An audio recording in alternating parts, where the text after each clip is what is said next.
to record this session. So everything we say and everything you see on my screen, you'll get a chance to watch a YouTube file with all of it in it. Okay, I record all of my online sessions and all of the students get a copy of the file the next day.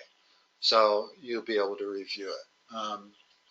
Now, you are a 9th grader at Rock Canyon, right, in geometry? Yeah. What grade did you get for the first semester? Like an 81.8 or something. Okay, that's right. Your mom said you were actually a pretty good student. You're just trying to up it to an A, correct? Yeah, I just don't want to, like, at the beginning of last semester, I just, like, was sort of new. Okay. But just, like, the first, like, it was sort of like the first few weeks when I sort of, like, I got, like, D on one of my tests, and then the tests weighted really high. So. The good news is that the second semester is going to be easier than the first. Yeah. The reason is you don't have to deal with proofs.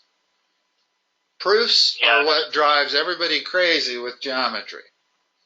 Once you get beyond the proofs, then it's actually pretty straightforward stuff. There's a lot of stuff to memorize, but you don't have to worry about the proofs part, and that makes it a lot easier. Now, have you started trig yet? I don't know, maybe, but most of my geometry students are in Jefferson County, because I live over in the King Carl area, and they all have just started trig at the beginning of the second semester. So we can go over whatever you'd like to go over. Doesn't have to be trig if that's not what Rock Canyon is doing. Here's the thing with geometry. Did my mom send you the study guide that I wanted to use? What's that? Did my mom send you the study guide? She sure did. I just remembered it. Sorry about that. Yeah, my mom, Yeah. These 3 pieces, here we go. I was going to say the best way to get material to me is to take a picture of it and send it to my email address. And I just remembered that your mom did that already. So, okay. So actually we're not in trig with this material yet. So let's go over some of this material. This is the standard formula for all polygons. The number of sides minus 2 times 180. Now, a lot of people will forget this. The way to remember it is, does this work for triangles and rectangles? And if it does, it's the right formula. How many sides does a triangle have? It has 3 sides. So what should the sum of the interior angles be according to this? 180. And they are. How about a rectangle? How many sides does it have? 4. 4 minus 2 is 2, times 180 is 360. That's how many sides. The sum of the 4 angles of a rectangle is 360. So, what's the sum of the angles of a 6-sided hexagon? Let's see, it would be 6, 7, 4 times 180. Which is 720. 720, yeah. Okay. I was trying to relate it to skiing there. Okay. And so this is a huge formula when dealing with polygons. Yeah. Another one they like to ask is, what is the measurement of each interior angle of a polygon? In other words, if I take my hexagon, and these have to be regular, otherwise the question doesn't make any sense. You know the difference between a regular polygon and just polygon? Yeah, the sides are the same length. Correct. Or the and all the angles are equal. So in a regular polygon, I not only have the angles totaling 720, but they're all the same, so what is each angle? In this case? Uh-huh. Let's see. What did I... Sorry, I'm sort of doing this part in my head. 9. So the sum is 720. There's 6 angles. Divided by 6. 72 divided 12. Is it 120? 120. But notice how I got it. I took the sum of the angles and I divided by the number of angles. So there's another important formula for regular polygons. Is that one right there. This one gives you the measurement of each interior angle, and they're all the same. So I can divide by the number of angles that there are. And that's what you did on number 2. What is the formula to find the measure of each interior angle of a regular polygon? Well, the numerator is the sum of the angles. The denominator is how many angles there are. So that's going to give you the measurement of each angle. Yes. Okay, looks like you understand that one pretty good.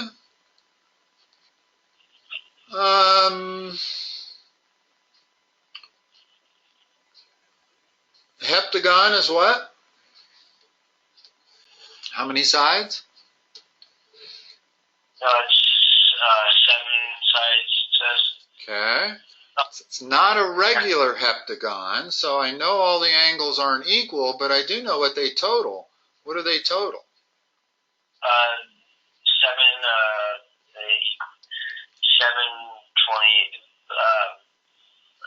900? Correct. 900. Okay, so how are we going to solve this problem? They give us 6 of the angles. They want to know what the 7th angle is.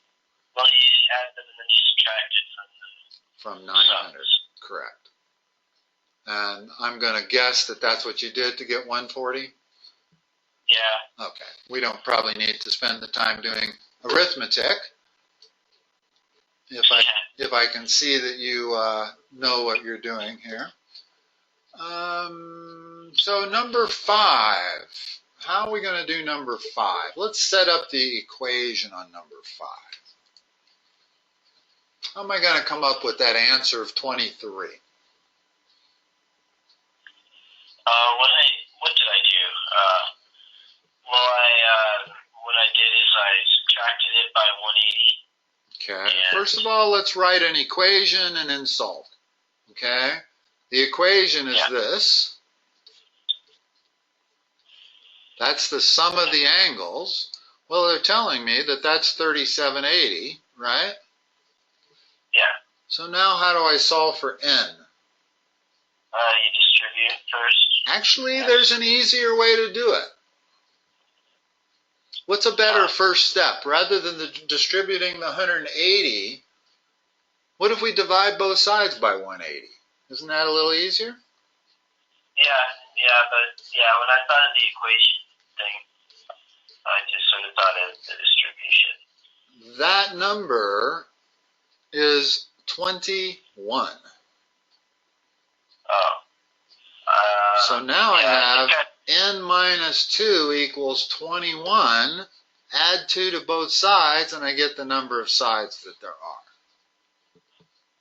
Yeah. Okay. Notice the difference. Why this is just slightly easier than doing it the way you suggested. If I do it the other way, I've got to multiply that by both of these. So I end up with 180n minus 360 equals 3780. Now I got to add a much bigger number to that. So I got 180n equals 4,140. Now I got to divide that bigger number by 180 to come up with my answer. So it's actually easier to divide first than to distribute. And that's always the case whenever you have an algebraic equation. And usually the number's in front, right? In other words, if I put a 4 there, you're going to divide both sides by 4 before you distribute. It's faster. It's more efficient. As long as this number, well, even if we know it's going to be divisible by 4, just because the number of sides has to be an integer. It's not going to be ever 23 and a half. Okay. Let's see. We have a lot of stuff on here. If we start from the beginning and we're doing the ones that you already know how to do, that's probably not going to be that useful to you. So a better thing to do is for you to tell me which problems let's work on. Yeah. And that way we'll make sure we get the ones covered that you want to make sure you cover. Yeah.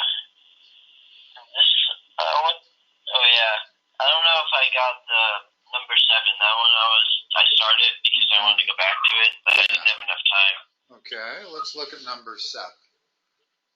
Number 7 basically gives me that angle, that angle, that angle, that angle. Gives me all the angles either as a number or as a function of x. So in geometry, it's always, let's come up with an equation and solve for the variable. What's the sum of these angles has to be? We got 1, 2, 3, 4, 5, 6, 7, 8 sides. Yeah.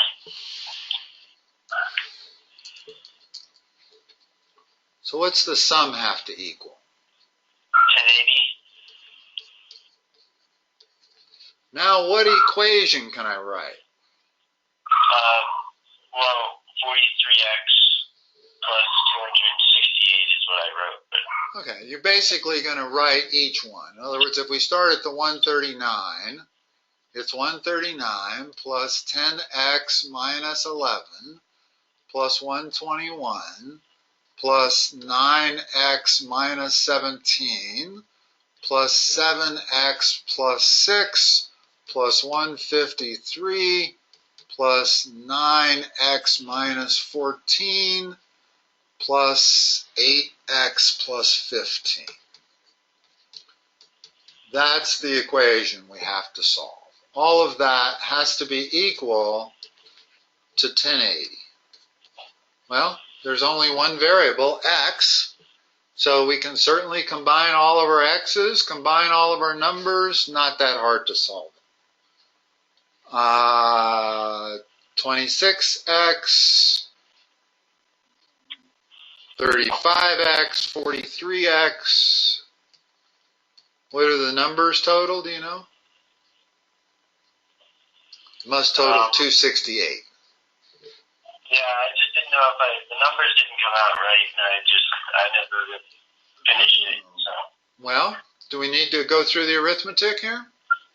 No, I understand that. In other words, the numbers we're adding are that, the minus 11, the plus 121, the minus 17, the plus 6, the plus 153, the minus 14, the plus 15. Yeah, so without doing it, I'm going to assume that that's 268 since that's what you wrote.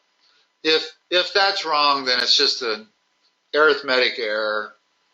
I have a feeling that you're comfortable fixing those without tutoring help.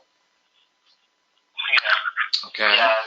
Then the next step, since all of that's equal to 1080, subtract 268 from both sides, divide by 43, you solve for x. Yeah. And that's all they want. They don't actually want you to solve for each of these angles. They just want to know what x is.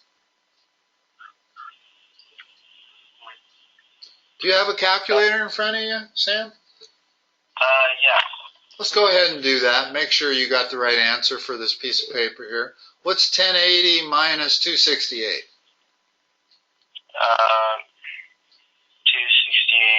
It's 812. 812. Divide that by 43. It's 18.88. And that's why you were suspicious, because it came out of decimal? Yeah. Okay, that's what it is. It's not 18.88 degrees, incidentally. It's the number 18.88. In other words, this angle would be 8 times that number plus 15 degrees.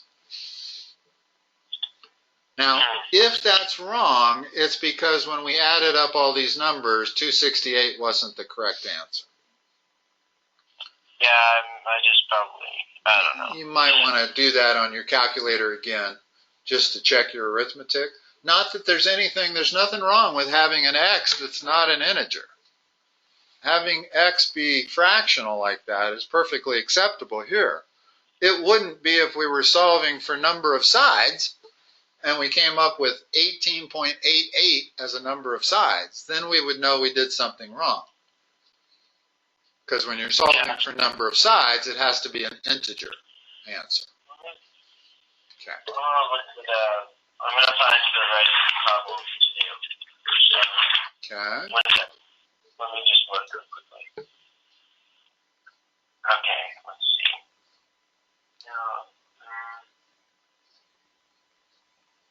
Let's look at 14. Okay.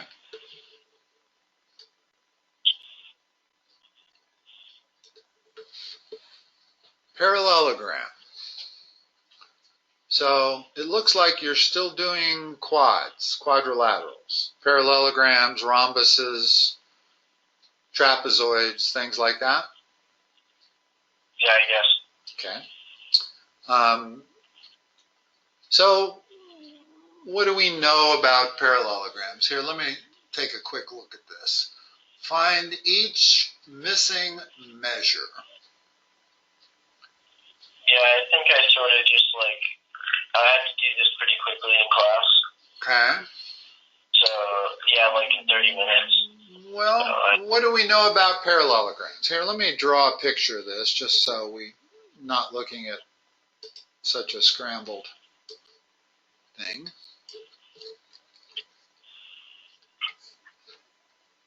What does it mean for something if it's a parallelogram? There's two sets of parallel sides. Parallel and equal. Yeah, Okay. and that the opposite angles are equal. Yeah. And that adjacent angles are supplementary. Yeah. And that the diagonals bisect one another. So that's pretty much all we're going to need to know to solve this problem. They give us EB. Let's start labeling it. That's 16. They give us ED, which is 25. So what is BC?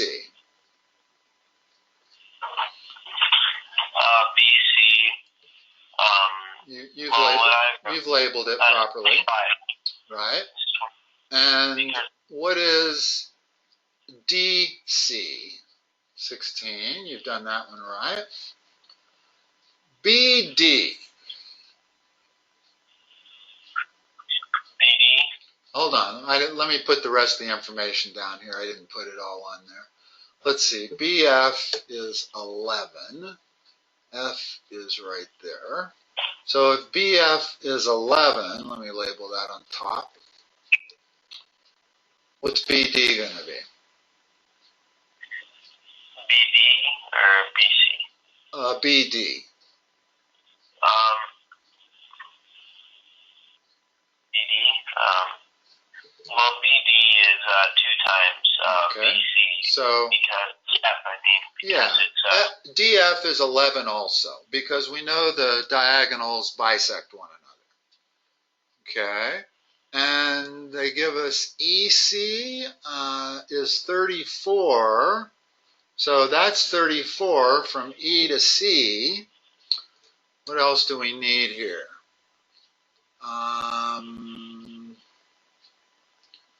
They give us some angles. Angle BCE is 24 degrees. That's that angle.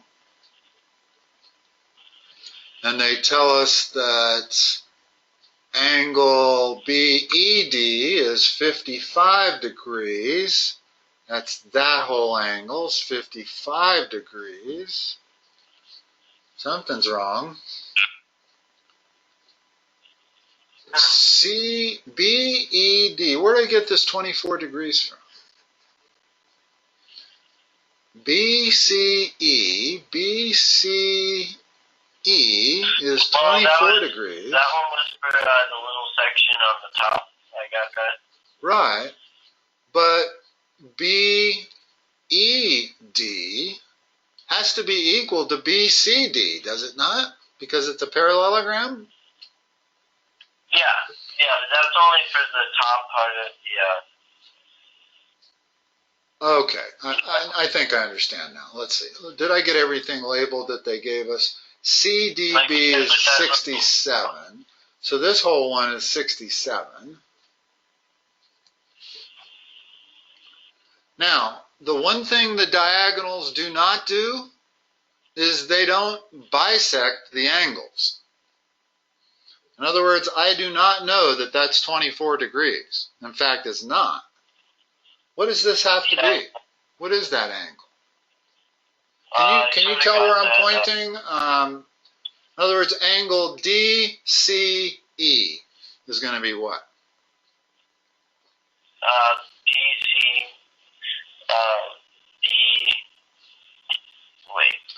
DCE, this little angle X right there. What is that going to be?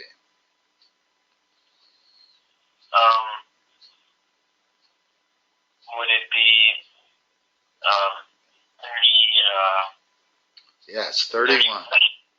31. Yeah, in other words, this whole angle has to be 55, right? Yeah. So 55 minus 24 gives you 31. Okay? And you got that. BEC, BEC,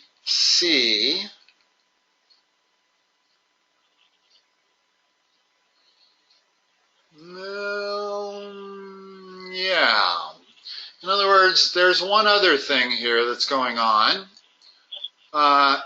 When you have a parallelogram, it's the same. In other words, this angle right here has to be the same as that angle there. Not so much because it's a parallelogram, but because you have two parallel lines and a transversal.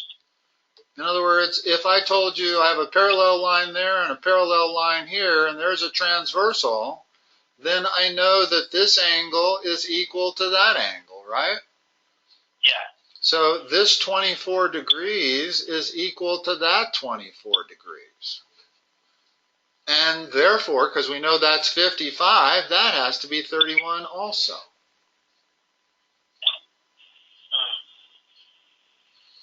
In other words, to remember that property of parallelograms, just remember parallel lines and transversals.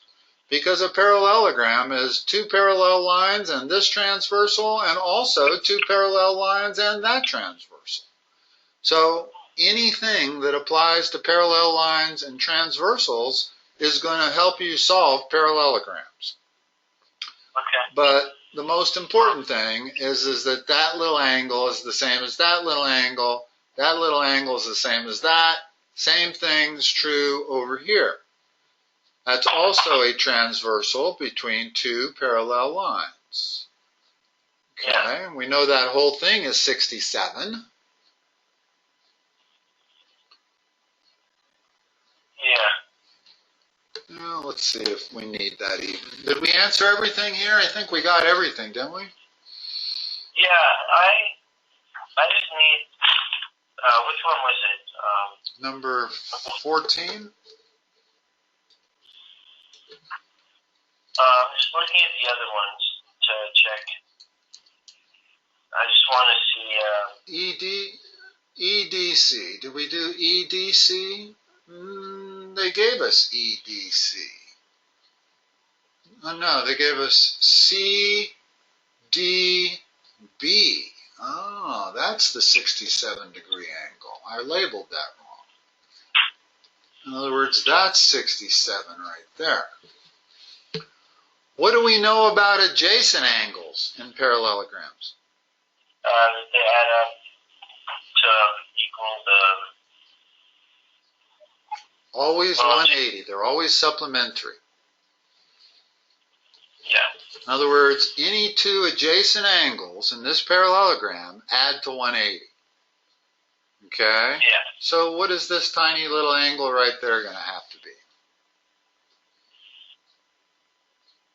So that's add up to...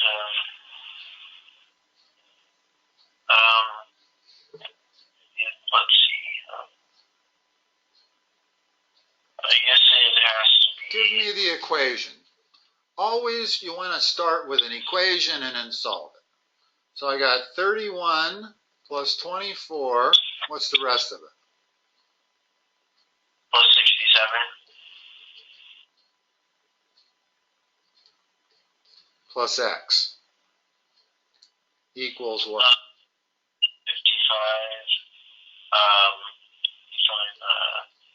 105. This is the equation that tells me you know how to do the problem. I don't care if you get the number wrong. That's just an arithmetic mistake. But if you can write that equation, you understand the problem. In other words, you know that that whole angle plus that whole angle has to add to 180. So all I do is just list the pieces. 31 plus 24 plus 67 plus x. Like I said, geometry is all about writing equations and solving them. If you can start to think of it like that, it makes things a lot easier. Rather than trying to solve it in some intuitive way in your head, the trick is to figure out the equation. Yeah. Okay? So on 15, what's my equation going to be? On 15, they're going to be equal to each other. Right. So my equation is what? 8x plus 17 equals 12x minus 39. Correct. Solve that. What's the next step in solving that? Just checking your algebra a little bit? We'll subtract the smaller x. Good. I like that. And then to add from the numerator, the coefficient from the other side. Okay. And then divide. You get x equals 16.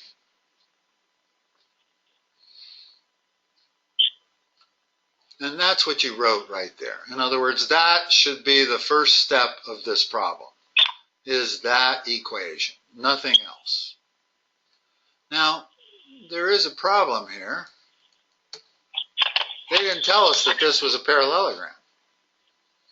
In 14, they say that's a parallelogram. They don't say that in 15. So, if it's not a parallelogram, I can't actually solve it.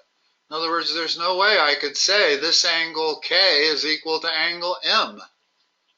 That's true. I can only say that if I know it's a parallelogram. I think they meant that 14, 15, 16, and 17 are all parallelograms. They just didn't say it. Yeah, that's what I assumed. But what's the equation? Right. What's the equation on 16 that I want to write? Well, the angles are like they're supplementary, so you make both those equal to 180. Well, 5x minus 6 plus 14x minus 4 equals 180. Yeah. And that's not what you have there. Oh, yeah, I combined the terms. Oh, you combined into 19x. I got it. Okay, that's fine. Although, just a hint, your teacher looks at this, she's not 100% sure you know what you're doing. Maybe you looked over at the paper on the student next to you and he had this written down. Whereas if you start this answer with this solution, there's no way the teacher is going to give you not credit. In other words, this says you know exactly what you're doing when you write it like this. Yeah. What you did was you combined that, and your first step was that, which is fine, you know, but like I said, if you want to lay out if you want to show your work, I'm not sure in your class how important that is. Do they just care about the answer, or do they care about your work? I mean, he wants to see the work, but it's not like he doesn't.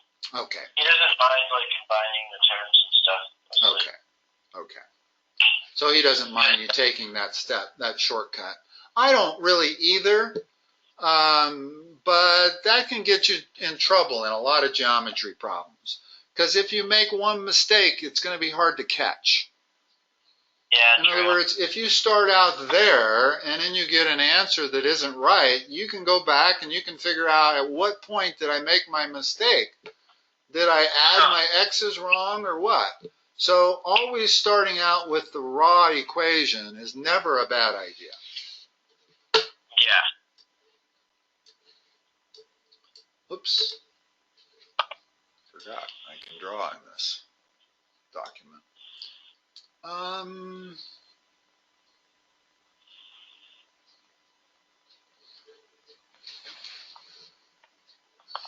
sec, sorry. Like right when you're saying someone like called me.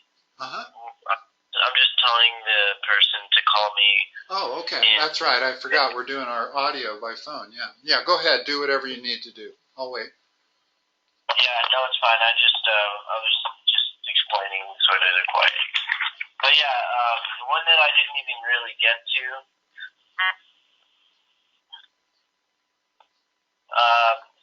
was number 28. Okay. You know how to do 18? That one, yeah. The distance formula, like, I find it, like, easy to just recognize what the shape is, like, because the two, like, to the right, like, represent the diagonals, and they don't have to be equal because it's a parallelogram. Right. If all of the sides are equal in length, what's the real key in determining whether that's a parallelogram? I noticed that you got a bunch of distance formulas on here, but there's actually a first step that's probably more important. That's determining slopes. Notice that if I determine the slope between each of these points, then I can tell if two lines are parallel, they have the same slope, right? Yeah. So if I use the slope instead of the distance formula, I will get two opposite sides that are parallel. That's a parallelogram. That's all you need. You don't even need to prove in other words, I can't draw a quadrilateral with two parallel opposite sides without it being a parallelogram. So is all I have to prove is the slope on that is equal to the slope on that side, and the slope on this side is equal to the slope on that side. Once I do that, I've proved it's a parallelogram. And slopes are probably a little bit easier than distance formulas. Notice all of the, well, maybe not. That's probably half a dozen of one, 6 of the other. The problem is, if I prove just that this distance is equal to this distance without proving the slope is the same, and that that distance is equal to that distance without proving the slope is the same, can I draw a figure that's not a parallelogram? And I believe I cannot. Let's see. I'll start with that. And I'll draw this one so that it's not parallel, but the same distance. Well, now, if I draw that distance, this is not going to be the same distance. So, no, I can't. So, You can prove a parallelogram by proving the lengths of opposite sides are the same, or the slopes of opposite sides are the same. Either one does it. And that's probably why they said using the distance and or the slope formulas, because you could have used either one. Yeah, that was just sort of my preference. Yeah, no, that's perfectly fine. Whatever. You wanted to go to 24? Which one was there? Sure, yeah. Okay. Rhombus. Main definition of a rhombus? The rhombus is where the sides don't have to be like this, only two sets of sides.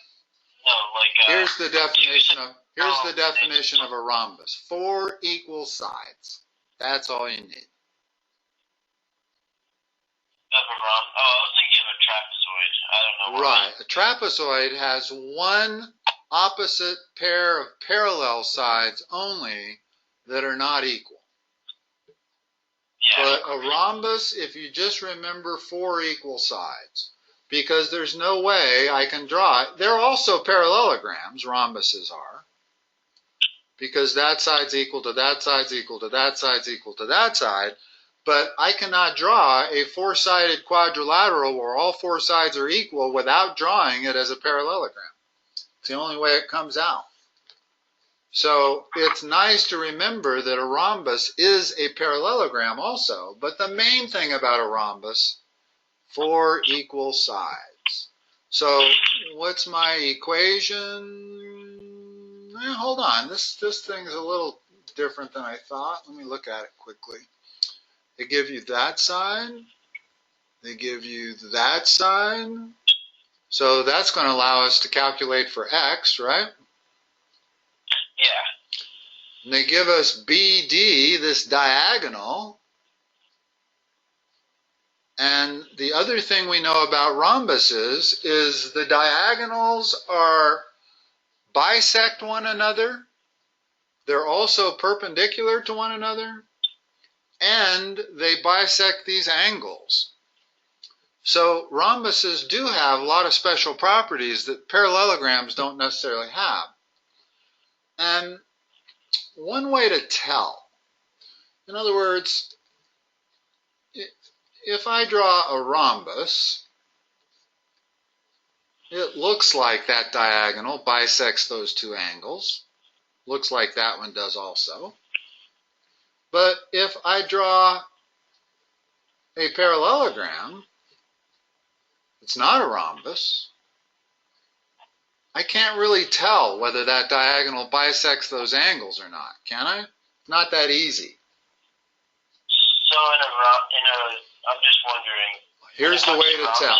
Here's the way to tell. Exaggerate your parallelogram. By exaggerating it, I mean make it much longer than big.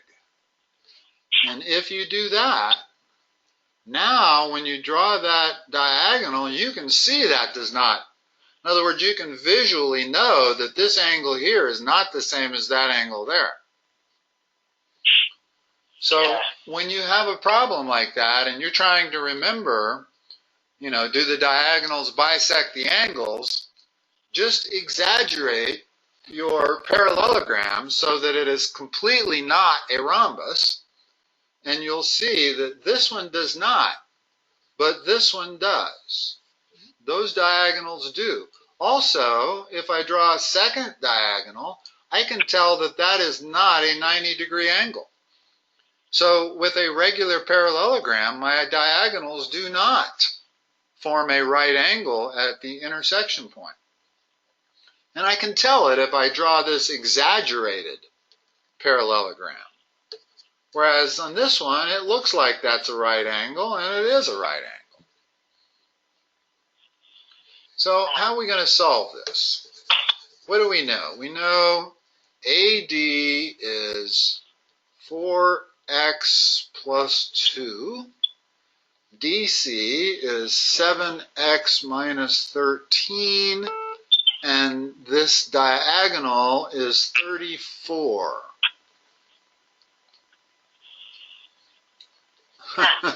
Excuse me 1 second. I have an incoming call also. Hold on. Okay.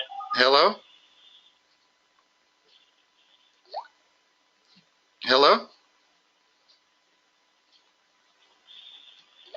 Hello? Thank you for using Walgreens Pharmacy. Located at... Sorry, are you back again, Sam? Yeah. Okay. Yeah, sorry about that. Okay, let's see. And we know that BD is 34. Okay. And they want to know what AE is. AE? Mm-hmm. Is E the middle? Yeah, E is the middle. Okay. So I guess you can find X and then Okay, let's find X. Give me an equation to solve for X. 4x plus 2 equals 7x minus 13. So I got 3x equals 15, x equals 5. Okay, now I know this triangle right here. So all I have to do is solve that triangle. Let me draw it separately. Hold on. Then you just add up those and then you divide it by 2, right? What's this hypotenuse of the triangle equal? The hypotenuse of the triangle equals both of those, I do that? It's 4x plus 2, right? In other words, I'm talking about that little tiny triangle right there is what I've drawn over here. Okay. What's the hypotenuse equal to? If x is 5? Just add it up, divide it by 2, right? No, just substitute 5 in for x, so you get 22.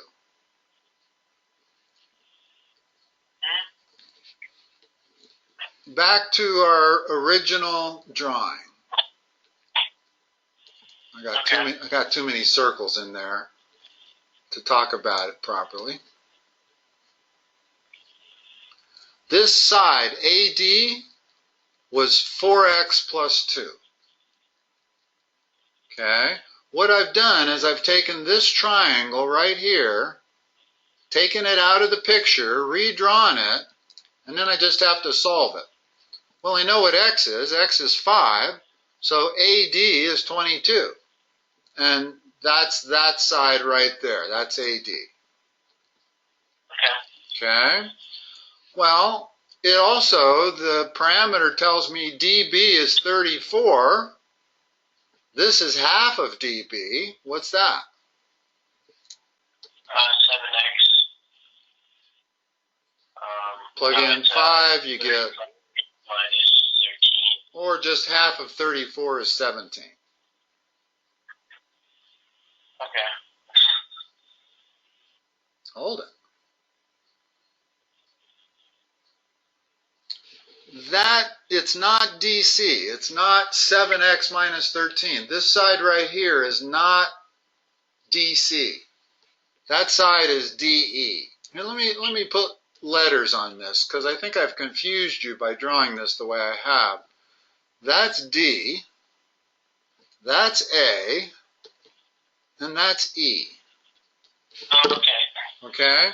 In other words, I've taken that triangle, rotated it a little bit, and put it over here, because the problem now is basically one of solving a right triangle, and I know it's a right triangle because I know that as a right angle. With rhombuses, the diagonals always intersect at a right angle. So now, how do I solve for AE? Which is what they want. AE by,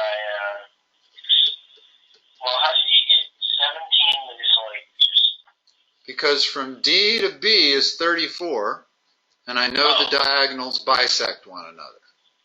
So from D to E must be 17. Okay. Okay? So, don't you add up both of those?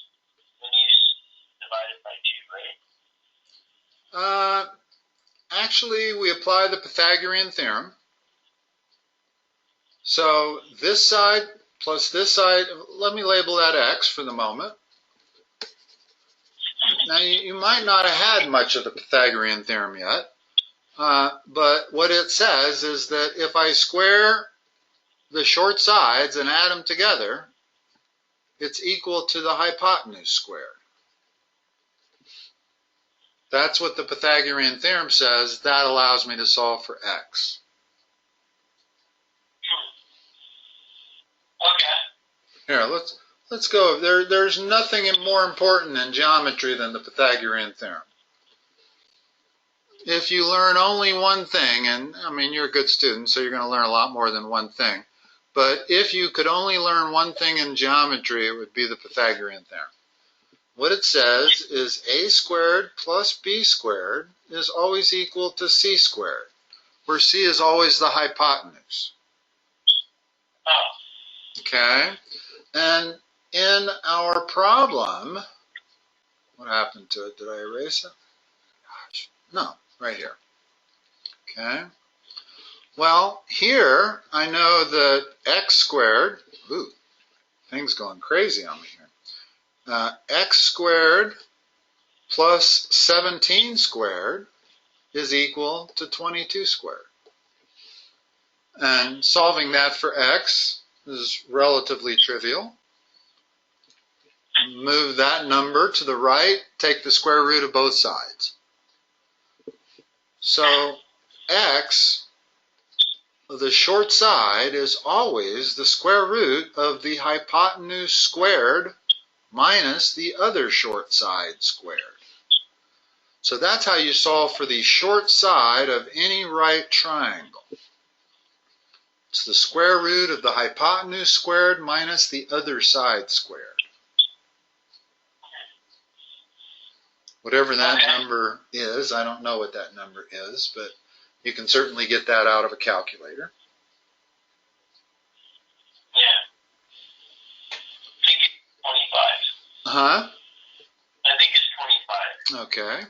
Yeah, I think you might be right. In fact, I think nah, it's not 25. How do I know? The hypotenuse is always the longest side of a right triangle.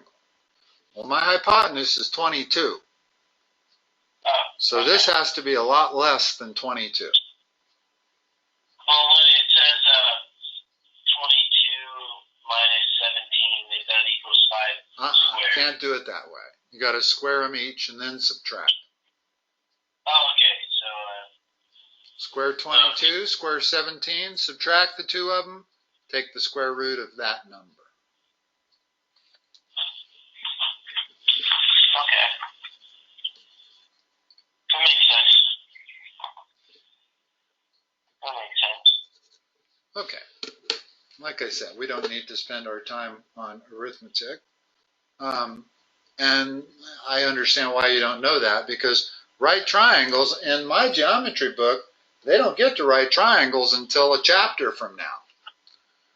So you might not have had right triangles much at all. I mean, you might have gotten some of it in Algebra 1, but you're not going to get heavy into it until probably now.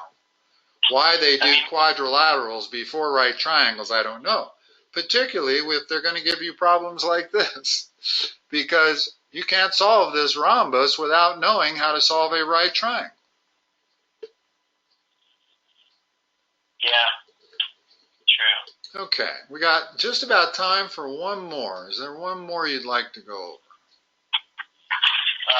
What about, did we do 28? No, we have not. Okay. So they're giving us a bunch of coordinates, and we have to figure out what it is. Well, I've always found it a little helpful here to go ahead and label the coordinates. Label these points. You don't have to label them exact, but approximately. In other words, 3 minus 4, I'm going to put right there.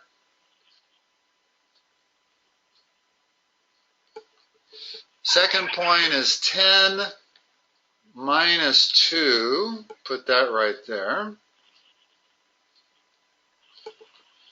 Third point is 8 minus 9. Well, 8 would be about there, minus 9 would be about there.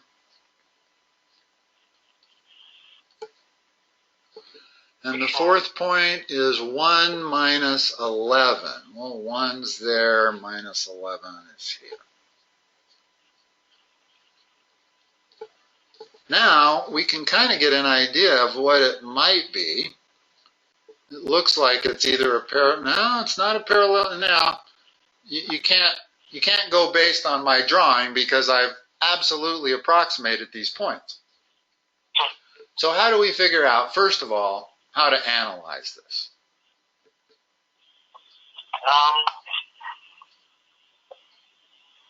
Distances are going to be helpful, but slopes more important.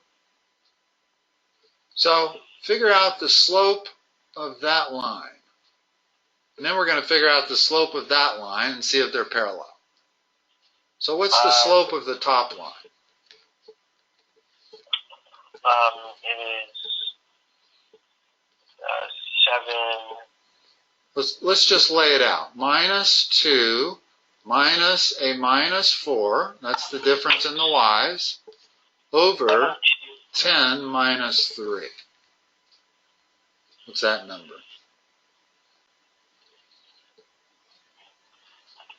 Yeah, 7 minus 2. 2 over 7.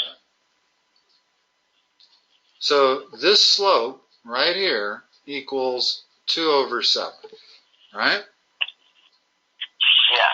Now let's figure out this slope, the bottom line. What's that slope? It's 7 and Hold on. I think it's easier to do these if you do them step by step and don't try to do all this math in your head. Yeah. In other words, let's lay out y sub 2 minus y sub 1 all divided by x sub 2 minus x sub 1. Well, there's y sub 2, there's y sub 1. So minus 11 minus a minus 11 all over what? That would just be 2. 8 minus 1 is the way I'd like to see you put it. Don't do the math. This is x sub 2 minus x sub 1. Okay? Well, that whole thing ends up being what? 8 minus 1, 9, it would be 2 over negative 2. No? No, positive 2 over 7. In other words, the numerator is positive 2, the denominator is positive 7. Yeah. So the slope on that line is 2/7. Well, we got at least a trapezoid. In other words, we have two opposite sides that are parallel. Do the same thing for, let's find the slope on this and the slope on that. And then if they're equal, we know we have a parallelogram. You with me? Yeah. The final step is to measure the distances. Use your distance formula to measure the distance from there to there. All 4 points. If you come up with 4 equal distances, you have a rhombus. If the slope on this is the negative reciprocal of 2/7, in other words, if this slope ends up being minus 7/2, then we have right angles. We have this line as a right angle to that line, and we would have a square or a rectangle if the distances aren't right. But that's what's going to distinguish between a parallelogram, a rectangle, a rhombus, or a square is the slopes and the distance between each corner. We don't have time to do all that calculation today, but that's what you want to do. I know you know how to use the distance formula, so coming up with the distance isn't going to be tough for you. Looks like you maybe need a little work on your slopes. Just don't always do your slopes this way. Don't try to do this math in your head. It's just asking for problems. There's too many numbers there. And some are plus, some are minus. So always do it that way. And just fill it in. In other words, don't do that in your head and then write an answer down. Put all the 4 numbers down there and then do the calculations. At least I think that's the easiest way to do it without making a mistake. Yeah. Okay. Sam, that was a pretty good session. I think you get an idea of how my online sessions work. You'll get a copy of this. Give me an email. I'll need to mail you a link as to how to get a copy of this file. And it won't be ready until tomorrow morning. Okay. What's your email, Sam? Or I have your mom's email. If you want me to just send it to her, she can forward it to you, whatever you would like. Yeah, that'll work. All right. I got hers as jtabak@usa.net. Yep. Okay. That's right. I will send the link to her, and I will send her an invoice for $16. The first half of the session was free. The last half is $16 per half hour is what I charge for online tutoring. And you can schedule half-hour sessions if you like.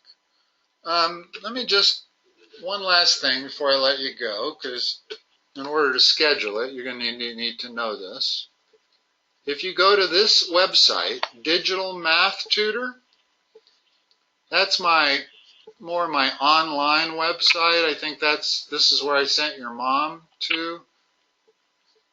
They will let you, this website lets you schedule online.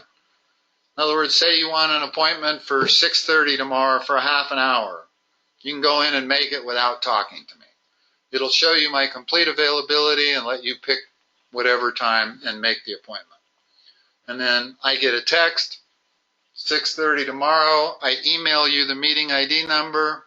We're in a meeting 30 seconds later. Okay. So that's the way it works. Let me just show you real quick.